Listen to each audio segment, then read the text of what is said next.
حضرت عبداللہ بن عمر رضی اللہ تعالیٰ عنہ سے روایت ہے کہ رسول اللہ صلی اللہ علیہ وسلم نے ارشاد فرمایا، قیامت سے پہلے دجال نکلے گا اور وہ 40 تک ٹھہرے گا۔ اس حدیث کو روایت کرنے والے صحابی حضرت عبداللہ بن عمر رضی اللہ تعالیٰ عنہ فرماتے ہیں کہ میں نہیں جانتا کہ رسول اللہ صلی اللہ علیہ وسلم کا مطلب 40 سے 40 دن تھے، یہ 40 مہینے یا 40 سال۔ آگے حدیث بیان کرتے ہیں، پھر اللہ تعالیٰ حضرت عیسیٰ بن مریم علیہ السلام کو دنیا میں بھیجیں گے، گویا کہ وہ عروہ بن مسعود ہے، یعنی ان کی شکل و صورت حضرت عروہ بن مسعود رضی اللہ تعالیٰ عنہ سے ملتی جلتی ہوگی۔ وہ دجال کو تلاش کریں گے اور اس کا تعاقب کریں گے اور اس کو پکڑ کر اس کا خاتمہ کر دیں گے۔ پھر 7 سال تک لوگ ایسے رہیں گے کہ 2 آدمیوں کے درمیان بھی آپس میں دشمنی نہیں ہوگی۔ پھر اللہ تعالیٰ ملک شام کی طرف سے ایک خاص قسم کی ٹھنڈی ہوا چلائیں گے، جس کا یہ اثر ہوگا کہ روئے زمین پر کوئی ایسا شخص باقی نہیں رہے گا جس کے دل میں ذرہ برابر بھی ایمان ہو۔ بہرحال اس ہوا سے تمام اہل ایمان ختم ہو جائیں گے، یہاں تک کہ اگر تم میں سے کوئی شخص کسی پہاڑ کے اندر بھی چلا جائے گا تو یہ ہوا وہیں بھی پہنچ کر اس کا خاتمہ کر دے گی۔ رسول اللہ صلی اللہ علیہ وسلم نے فرمایا کہ اس کے بعد صرف برے لوگ ہی دنیا میں رہ جائیں گے، جن کے دل ایمان سے بالکل خالی ہوں گے۔ ان میں پرندوں والی تیزی اور پھرتی ہوگی، یعنی جس طرح پرندے اڑنے میں پھرتیلے ہوتے ہیں، اسی طرح یہ لوگ اپنی غلط خواہشات کو پورا کرنے میں پھرتی دکھائیں گے اور دوسروں پر ظلم و زیادتی کرنے میں درندوں والی عادتیں ہوں گی۔ بھلائی کو بھلا نہیں سمجھیں گے اور برائی کو برا نہ جانیں گے۔ شیطان ایک شکل بنا کر ان کے سامنے آئے گا اور ان سے کہے گا، کیا تم میرا حکم نہیں مانو گے؟ وہ کہیں گے، تم ہم کو کیا حکم دیتے ہو؟ یعنی جو تم کہو وہ ہم کریں۔ تو شیطان انہیں بتوں کی پرستش کا حکم دے گا اور وہ اس کی تکمیل کریں گے، اور اس وقت ان پر روزی کی فراوانی ہوگی اور ان کی زندگی بظاہر بڑی اچھی عیش و نجات والی ہوگی۔ پھر سور پھونکا جائے گا، جو کوئی اس سور کی آواز کو سنے گا اس آواز کی دہشت اور خوف سے بے ہوش ہو جائے گا،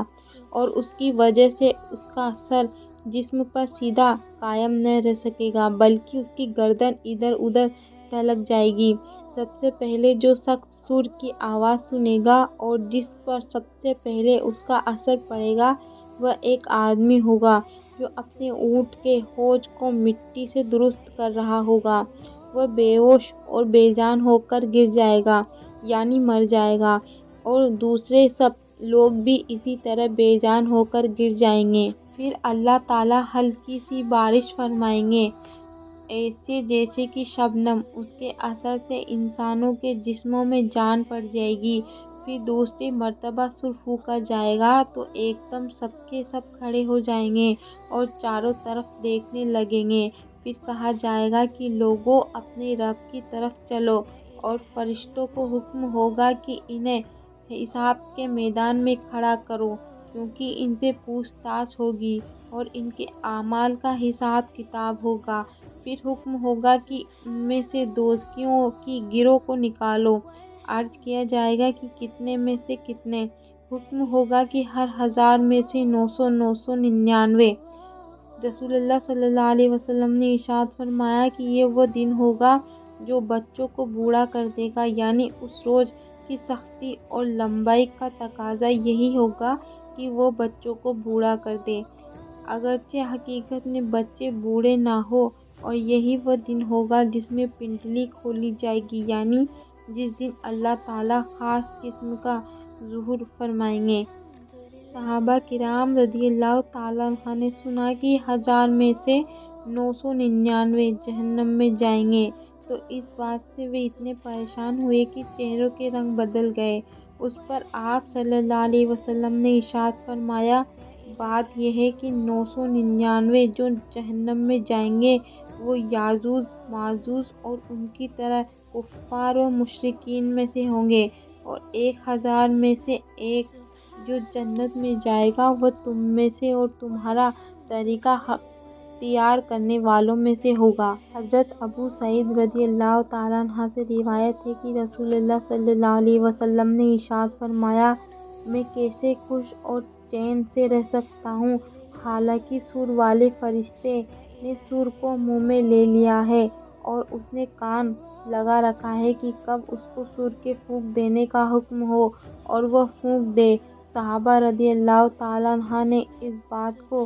بھاری محسوس کیا تو آپ صلی اللہ علیہ وسلم نے ارشاد فرمایا، حسبنا اللہ و نعم الوکیل، علی اللہ توکلنا، اللہ تعالیٰ ہمارے لیے کافی ہے اور وہ بہترین کام بنانے والے ہیں، اللہ تعالیٰ ہی پر ہم نے بھروسہ کیا ہے۔ حضرت مقداد رضی اللہ تعالیٰ عنہ فرماتے ہیں، میں نے رسول اللہ صلی اللہ علیہ وسلم کو یہ ارشاد فرماتے ہوئے سنا، قیامت کے دن سورج مخلوق سے کر دیا جائے گا یہاں تک کہ ان میں صرف 1 میل کی مسافت کے بقدر رہ جائے گا اور اس کی گرمی سے لوگ اپنے اعمال کے بقدر پسینے میں ہوں گے، یعنی جس کے اعمال جتنے برے ہوں گے اسی قدر اس کو پسینہ زیادہ آئے گا۔ بعض وہ ہوں گے جن کا پسینہ ان کے ٹھنگنوں تک ہوگا اور بعض کا پسینہ ان کے گھٹنوں تک ہوگا اور بعض ان کے کمر تک ہوگا اور بعض وہ ہوں گے جن کا پسینہ ان کے منہ تک پہنچ رہا ہوگا۔ رسول اللہ صلی اللہ علیہ وسلم نے اپنے منہ کی طرف ہاتھ سے اشارہ کیا کہ ان کا پسینہ یہاں تک پہنچ رہا ہوگا۔ حضرت ابو ہریرہ رضی اللہ تعالیٰ عنہ روایت ہے کہ رسول اللہ صلی اللہ علیہ وسلم نے ارشاد فرمایا، قیامت کے دن لوگ 3 قسموں میں اٹھائے جائیں گے، پیدل چلنے والے، سوار، منہ کے بل چلنے والے۔ عرض کیا گیا، یا رسول اللہ، منہ کے بل کس طرح چل سکیں گے؟ آپ صلی اللہ علیہ وسلم نے ارشاد فرمایا، جس اللہ نے انہیں پاؤں کے بل چلایا ہے وہ ان کو منہ کے بل چلانے پر بھی یقیناً قدرت رکھتے ہیں۔ اچھی طرح سمجھ لو، یہ لوگ اپنے منہ کے ذریعے ہی زمین کے ہر ٹیلے اور ہر کانٹے سے بچیں گے۔ حضرت عدی بن حاتم رضی اللہ تعالیٰ عنہ روایت ہے کہ رسول اللہ صلی اللہ علیہ وسلم نے ارشاد فرمایا، قیامت کے دن تم میں سے ہر شخص سے اللہ تعالیٰ اس طرح کلام فرمائیں گے کہ درمیان میں کوئی ترجمان نہیں ہوگا۔ اس وقت بندہ بے بسی سے ادھر ادھر دیکھے گا، جب اپنی داہنی جانب دیکھے گا تو اپنے اعمال کے سوا کچھ نظر نہ آئے گا، جب اپنی بائیں جانب دیکھے گا تو اپنے اعمال کے علاوہ کچھ نظر نہ آئے گا، اور جب اپنے سامنے ہوگا تو آگ کے علاوہ کچھ نظر نہیں آئے گا۔ لہٰذا دوزخ کی آگ سے بچو، اگرچہ خشک کھجور کے ٹکڑوں کو بھی صدقہ کرنے کے ذریعے ہی سے ہو۔ حضرت عائشہ رضی اللہ عنہا فرماتی ہیں کہ میں نے کچھ نمازوں میں رسول اللہ صلی اللہ علیہ وسلم کو یہ دعا کرتے ہوئے سنا، اللہم حسبنی حسابا یسیرا، اے اللہ میرا حساب آسان فرما دیجیے۔ میں نے عرض کیا، اے اللہ کے نبی، آسان حساب کا کیا مطلب ہے؟ آپ صلی اللہ علیہ وسلم نے ارشاد فرمایا، بندے کے اعمال نامے پر نظر ڈالی جائے پھر اس سے درگزر کر دیا جائے، کیونکہ اے عائشہ، اس دن جس کے حساب میں پوچھ تاچھ کی جائے گی وہ تو ہلاک ہو جائے گا۔ حضرت ابو سعید خدری رضی اللہ تعالیٰ عنہ سے روایت ہے کہ وہ رسول اللہ صلی اللہ علیہ وسلم کی خدمت میں حاضر ہوئے اور عرض کیا، مجھے بتائیے کہ قیامت کے دن جو کہ 50,000 سال کے برابر ہوگا، کسے کھڑا رہنے کی طاقت ہوگی؟ جس کے بارے میں اللہ تعالیٰ نے فرمایا ہے، یوم یقوم الناس لرب العالمین، ترجمہ، جس دن سب لوگ رب العالمین کے سامنے کھڑے ہوں گے۔ رسول اللہ صلی اللہ علیہ وسلم نے ارشاد فرمایا، مومن کے لیے یہ کھڑا ہونا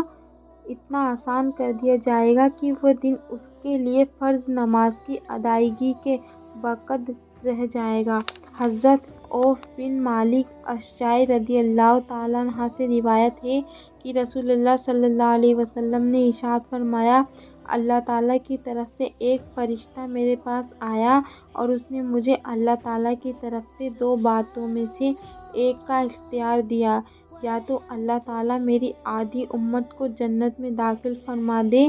یا سب کے لیے مجھے شفاعت کرنے کا حق دے دے۔ تو میں نے شفاعت کے حق کو اختیار کر لیا تاکہ سارے ہی مسلمان اس سے فائدہ اٹھا سکیں، کوئی محروم نہ رہے۔ چنانچہ میری شفاعت ہر اس شخص کے لیے ہوگی جو اس حال میں مرے کہ وہ اللہ تعالیٰ کے ساتھ کسی کو شریک نہ کرتا ہو۔ حضرت انس بن مالک رضی اللہ تعالیٰ عنہ فرماتے ہیں کہ رسول اللہ صلی اللہ علیہ وسلم نے ارشاد فرمایا، گناہ کبیرہ کرنے والوں کے حق میں میری شفاعت صرف امت کے لوگوں کے لیے مخصوص ہوگی، دوسری امتوں کے لوگوں کے لیے نہیں ہوگی۔ حضرت انس بن مالک رضی اللہ تعالیٰ عنہ رسول اللہ صلی اللہ علیہ وسلم ارشاد فرماتے ہیں، جب قیامت کا دن ہوگا تو پریشانی کی وجہ سے لوگ ایک دوسرے کے پاس بھاگے پھریں گے۔ حضرت عبادہ بن صامت رضی اللہ تعالیٰ عنہ نبی کریم صلی اللہ علیہ وسلم کا ارشاد فرماتے ہیں، جس شخص نے اس بات کی گواہی دی کہ اللہ تعالیٰ کے سوا کوئی معبود نہیں، وہ اکیلے ہیں، ان کا کوئی شریک نہیں، اور یہ کہ حضرت محمد مصطفیٰ صلی اللہ علیہ وسلم ان کے بندے اور رسول ہیں، اور حضرت عیسیٰ علیہ السلام بھی اللہ تعالیٰ کے بندے اور ان کے رسول ہیں، اور ان کا کلمہ ہے کہ ان کی پیدائش بغیر باپ کے صرف اللہ تعالیٰ کے حکم کلمہ کن سے ہوئی، اور اللہ تعالیٰ کی طرف سے وہ ایک روح یعنی جان ہے، جس جان کو حضرت جبریل علیہ السلام کی پھونک کے ذریعے حضرت مریم علیہ السلام کے بدن تک پہنچایا گیا۔ حضرت جبریل علیہ السلام نے حضرت مریم علیہ السلام کے گریبان میں پھونکا تھا، اور یہ کہ جنت برحق ہے، دوزخ برحق ہے، جو ان سب کی گواہی دے، خواہ اس کا عمل کیسا ہی ہو، اللہ تعالیٰ اسے جنت میں ضرور داخل فرمائیں گے۔ حضرت جنادہ رضی اللہ تعالیٰ عنہ نے یہ الفاظ بھی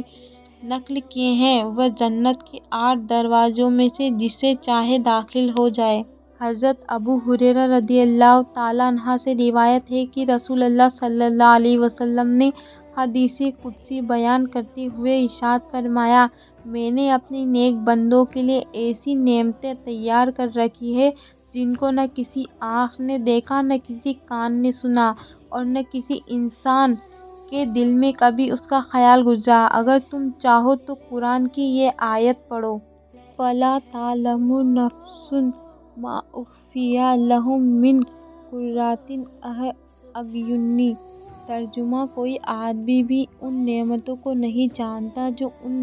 بندوں کے لیے چھپا کر رکھی گئی ہے جن میں ان کی آنکھوں کے لیے ٹھنڈک کا سامان ہے۔ حضرت سہل بن سعد رضی اللہ تعالیٰ عنہ سے روایت ہے کہ رسول اللہ صلی اللہ علیہ وسلم نے ارشاد فرمایا، جنت میں سے ایک کوڑے کی جگہ یعنی کم سے کم جگہ بھی دنیا اور جو کچھ اس میں ہے اس سے بہتر اور زیادہ قیمتی ہے۔ حضرت انس رضی اللہ تعالیٰ عنہ سے روایت ہے کہ رسول اللہ صلی اللہ علیہ وسلم نے ارشاد فرمایا، جنت میں تمہاری ایک کمان کے برابر جگہ یا ایک قدم کے برابر جگہ دنیا اور جو کچھ اس میں ہے اس سے بہتر، اور اگر جنت کی عورتوں میں سے کوئی عورت جنت سے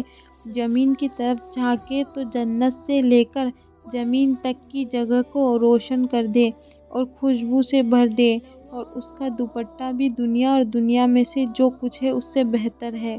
السلام علیکم ورحمۃ اللہ وبرکاتہ۔ پلیز میرے چینل کو لائک، سبسکرائب اور کامنٹ کریں۔ جزاک اللہ۔